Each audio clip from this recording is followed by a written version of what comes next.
Salut à toi, bienvenue pour cette nouvelle vidéo, la 18e dans la série de l'abdominoplastie.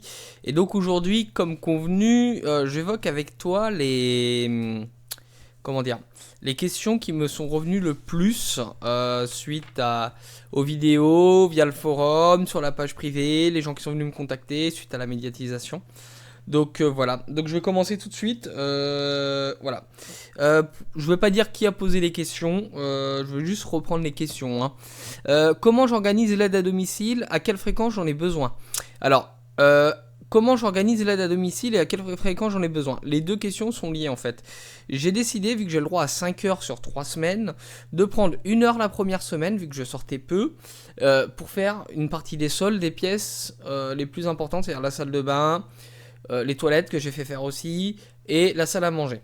Lundi, donc aujourd'hui, la dame va venir faire les sols de la cuisine, faire la cuisine, remettre un coup au niveau de la salle de bain, etc.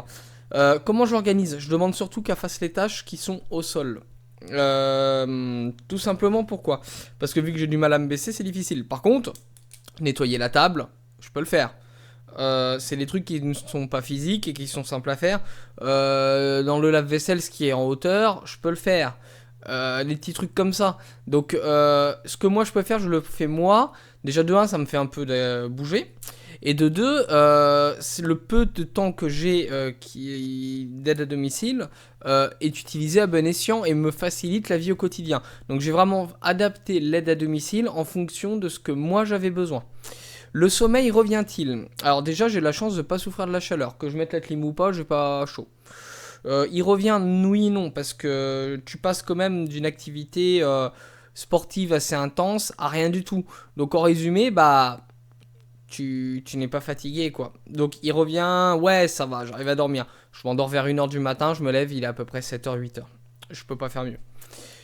Bouger et se baisser notamment, est-ce toujours aussi difficile? Se baisser, c'est de moins en moins difficile, bien que ça reste douloureux. Donc j'évite. Maintenant, je peux atteindre mes genoux de façon plus simple. Donc pour m'habiller, c'est un peu plus facile.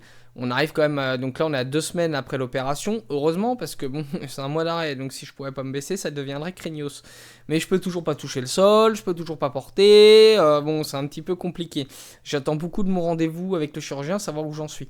Donc bouger, bah, j'arrive à me déplacer. Je marche de mieux en mieux. C'est de moins en moins douloureux. Euh, Ensuite, une question, alors là, très importante.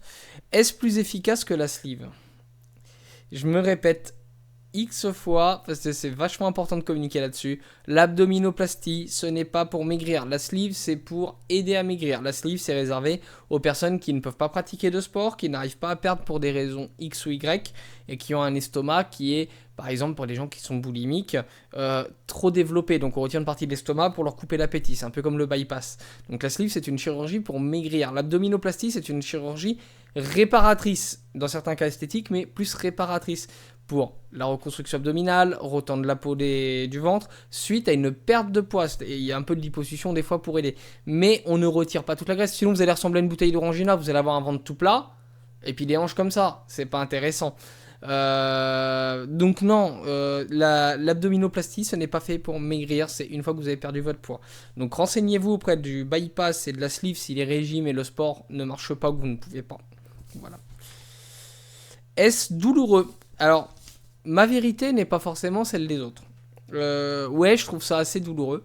J'évalue dans les premiers jours et les premières semaines après l'opération la douleur entre, donc la première semaine, 3 et 5 sur 10 avec des pics à 7. Et après, on est en moyenne à 3 sur 10, voire 4. Cette nuit, j'ai eu un peu plus que 4, j'avais mal avec la gaine. Voilà. Est-ce que j'ai eu des drains qu'on m'a demandé? Oui, j'en ai eu. D'ailleurs, ça s'est vu sur certaines photos que j'ai mis sur internet. J'ai eu 4 drains, 2 de chaque côté. Faut pas chercher à les fuir parce que s'ils sont là, c'est qu'il y a une raison. Ils ont récupéré du fluide pour ma part. Donc, si j'aurais pas eu ces drains, j'aurais pu avoir des problèmes. Donc, les éviter absolument, c'est pas forcément ce qu'il y a de mieux. Et puis, on n'a pas à choisir normalement, c'est le chirurgien qui choisit le mieux. L'alimentation, je la gère comment? Alors ouais, c'est vrai que c'est une bonne question parce que quand tu rentres chez toi, et que tu avais l'habitude de faire beaucoup de sport, tu t'es habitué à un certain nombre de calories par jour. Moi, je marche beaucoup en calories pour me nourrir. Donc, je la gère comment? Et ben, du coup, ce matin, ça a été par exemple une banane, une pomme, un café. Voilà.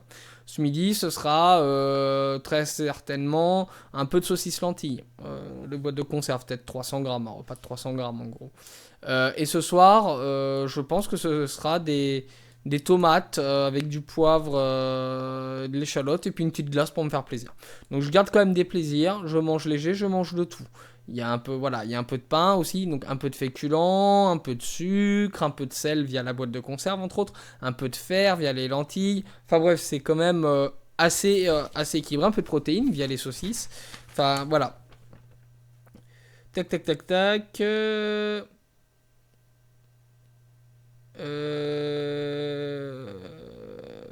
Alors qu'est-ce que j'ai noté? Est-ce que j'ai encore des soins? Oui, tous les jours. Ah, Facebook. Oui, tous les jours j'ai des soins. Je suis désolé, vous avez dû avoir un bruit du coup aussi. Ouais, donc tous les jours j'ai des soins, changement de pansement. Et hier j'ai eu le droit à la dernière piqûre pour lutter contre la phlébite. Alors là, il y a des gens, c'est pareil, ils disent qu'ils l'ont pas eu. Moi je l'ai eu, apparemment c'est courant, donc ça dépend des chirurgiens, ça dépend de tout ça. Donc voilà, donc oui, tous les jours le pansement qui est refait. Est-ce que je peux me laver? Oui, je me lave aux gants de toilette, principalement. Voilà, tous les jours. Mais j'attends l'accord du chirurgien pour prendre des douches, et j'ai hâte. Pourquoi j'ai fait des vidéos sur lesquelles je montre mes cicatrices, car cela peut choquer? Pourquoi? Pour informer. C'est pas pour faire du sensationnel, sinon j'aurais pas mis les messages d'avertissement au départ. Pourquoi? Pour montrer, parce que les gens n'osent pas montrer, et on sait pas à quoi s'attendre. Et c'est vrai que c'est intéressant de savoir quand même ce qu'on va avoir, ce qui va être.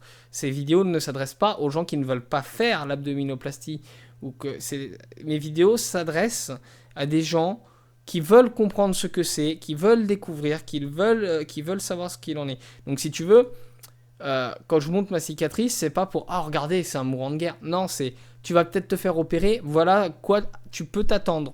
C'est pas forcément la même chose, c'est pas forcément la même cicatrice. Il y en a la cicatrice, ça fait tout le tour d'eux. Il y en a les plus petites. Il y en a elles se réparent plus vite. Il y en a elles se réparent plus lentement. Chaque personne est différente. Mais c'est juste pour te montrer un cas sans pudeur, sans tabou. Voilà, j'expose. Alors ça me fait pas forcément plaisir. Je suis quelqu'un à l'origine de très pudique. Mais je préfère prendre sur moi et informer que tu te retrouves peut-être dans la même situation que moi, chercher les infos et ne pas trouver. Voilà, voilà pourquoi je le fais. L'arrêt de travail, combien de temps? Combien de temps? Alors pour ma part, c'est opéré le 12 juin et je suis arrêté jusqu'au 16 juillet pour le moment. Et c'est le chirurgien qui décidera. Est-ce qu'avec la chaleur, c'est pas trop dur? Bah comme je t'ai répondu, je ne crains pas la chaleur. Peut-être que le régime a aidé beaucoup à ça. Il est vrai que cet hiver, j'ai beaucoup souffert du froid, donc je sais pas. La gaine, ça se passe comment? Très bonne question. Au moment où je tourne la vidéo, je n'ai toujours pas la gaine que j'aurais dû avoir le mercredi de la semaine qui suivait mon retour à la maison. Mon pharmacien s'est planté lors de la commande. Il a donc, le jour où je devais avoir la gaine, repris et rattrapé son erreur. Le problème, c'est qu'il n'a pas fait de suivi parce qu'après, il était en congé 2 jours et il n'a pas transmis le message à ses collègues. Ce qui veut dire que le samedi, je n'avais toujours pas ma gaine. Là, nous sommes lundi matin, je ne l'ai pas et j'ai rendez-vous avec le chirurgien demain. Donc, la nouvelle gainante. Donc, je tourne toujours avec la première gaine post-opératoire qui n'est pas la plus adaptée et qui est un petit peu plus difficile. Voilà. Donc, je vais te montrer laquelle que j'ai. Voilà, alors. Voilà, donc c'est une... tac, à part de là à voilà, c'est un scratch. Deux scratch ici, on serre. Donc voilà. C'est assez spécifique et assez douloureux au quotidien parce que ça comprime vachement. Combien j'ai payé? Alors là, c'est très, très bonne question parce que c'est pris en charge par la Sécu. D'après les décomptes de prise en charge, on est entre 3 et 4 000 euros.